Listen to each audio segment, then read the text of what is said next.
Alrighty, what's up, guys? This is my NBA 2014 NBA draft review.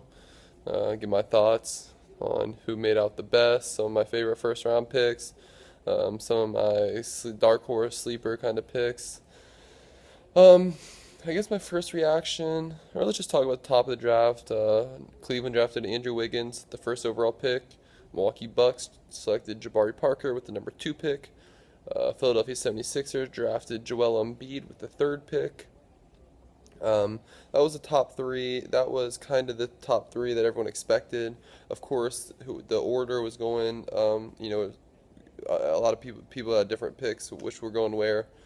Um, but at the end of the day, the top three guys went top three, like expected. I think they all worked out really well. I think Cleveland worked out well with Wiggins there. Now you got Kyrie Irving, Dion Waiters, Wiggins. If Anthony Bennett can work out, who they drafted number 1 overall last year, the power forward, Berage at center. I like that young. They got a young nucleus. I think they got a bright future.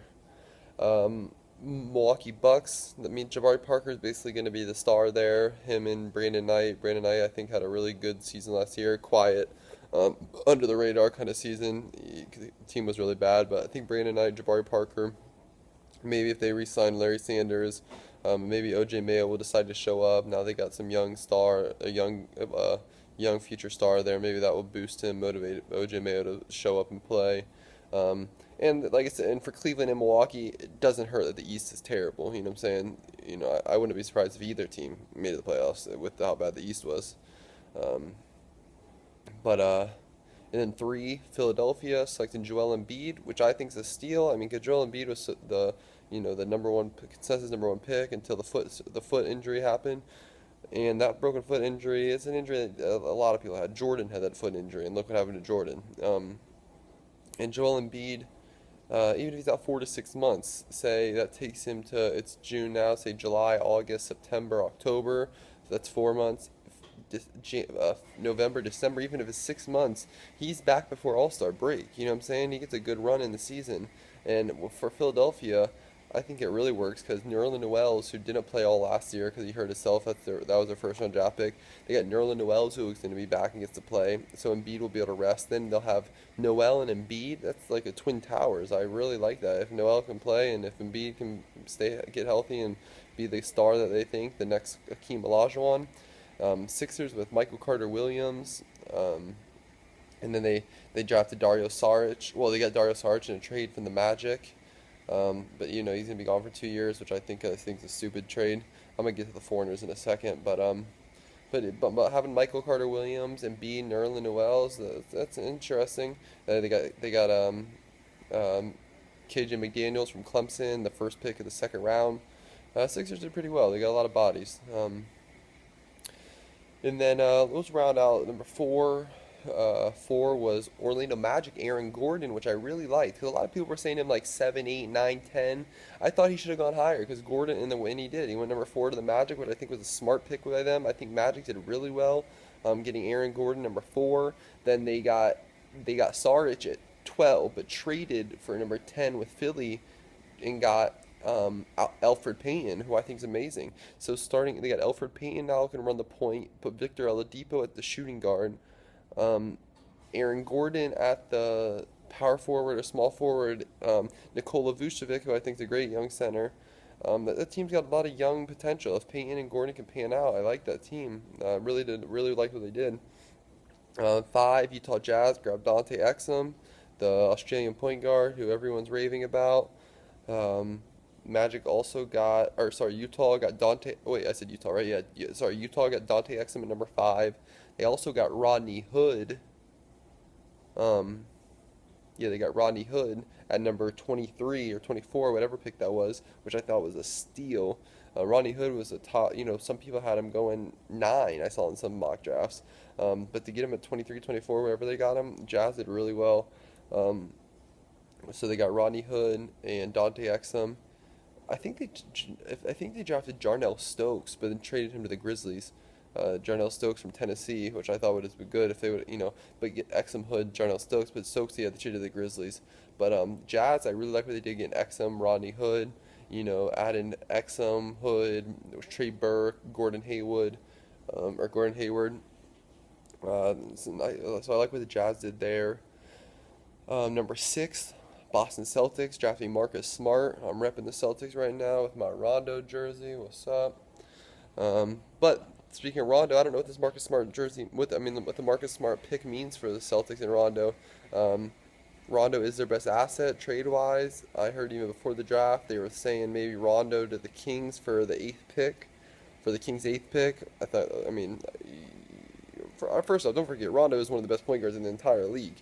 I think you're undervaluing him a little bit when they were talking the eighth pick. I mean, I'm sure that's why they didn't do it, but sorry, my nose itches, but so Rondo, but Marcus Smart being there, I think Marcus Smart is definitely a point guard. Everyone was saying in the draft how when they were drafting him, they didn't know if he was a point guard or a shooting guard. Marcus Smart's a point guard. He's going to be a point guard in the NBA, period. He's 6'4", he's not a great shooter. He's definitely a point guard. This guy's a winner. He's a competitor. He's going to come out ready to play. I like him. But, like I said, I don't know. I don't see Rondo at point and Marcus Smart too. I see Marcus Smart as a point guard. So maybe that's something to force for the foreseeable future with Rondo. And if I were the Celtics, if they do want to rebuild and just restart this whole thing, the Celtics also got James Young at number 17, the small forward out of Kentucky. Marcus Smart, James Young. If they do want to reset this whole thing, trade Rondo. Rondo's your biggest asset. Why not? You know what I'm saying? I'm a big Rondo fan, and I think whoever gets Rondo is going to be a happy team. If he would have went to that Kings, like they were saying, having Rondo, Rudy Gay, DeMarcus Cousins, that's a team right there, a solid team. Yeah, mate, those allergies. Um, so Celtics, Marcus Smart. 7, the LA Lakers got Julius Randle, a pick I love. He's a double-double monster. Sorry, my allergies, but a Julius Randle, a double-double monster from Kentucky, led the nation in double-doubles. He has a ferocity that you can't teach. Plays with an intensity, plays with a power and a force, has great hands for the ball. I like that pick for the Lakers, and he even said he said at his post draft little interview, he goes, teams are gonna regret me for not picking me for the teams that pass up on me. He said I think I should have went higher. I like that with the Lakers, and I'm really interested to see what the Lakers do if they're in talks to sign Kyle Lowry. I would love Kyle Lowry to go to the Lakers, and have Kyle Lowry there with him and Kobe at the 1 and 2. That's an intensity like no other at the guard position. Lowry, Kobe. They sign a small forward, maybe get Trevor Ariza back, maybe a Lance Stevenson. Then have Julius Randle at the 4, maybe re-sign Powell. Say they start a Lowry at the 1, Kobe at the 2. Let's say Lance Stevenson at the 3, Julius Randle at the 4, Powell at the 5. That's a legit team. Have some scorers off the bench like Nick Young, and that's a team. Watch the Lakers. Lakers gonna get a couple signings, and they're gonna be right back fighting for the top spot again. I know it. They're gonna be fighting for a title contender next year with a couple big signings. Kyle Lowry. If they get Kyle Lowry, watch out for the Lakers. Number 8, Kings, which Nick Stauskas, a great fill-in. Ben McLemore didn't really perform last year. Maybe they still start McLemore and have Stauskas come off the bench. Maybe eventually Stauskas starts and Ben McLemore comes off the bench, but with the Isaiah Thomas, the point guard, had a really great season last year, averaged like 20 points a game. But Isaiah, they got add some shooters with Stauskas. I like that. Rudy Gay, DeMarcus Cousins. Number 9 was the Charlotte Hornets. They are now the Hornets. And Charlotte Hornets, who did they draft at number 9? Oh, Noah Vonleh. Noah Vonleh dropped in number 9. They grabbed Noah Vonleh, which is a nice pick at number 9. I'm not sure how he's going to be, but interesting.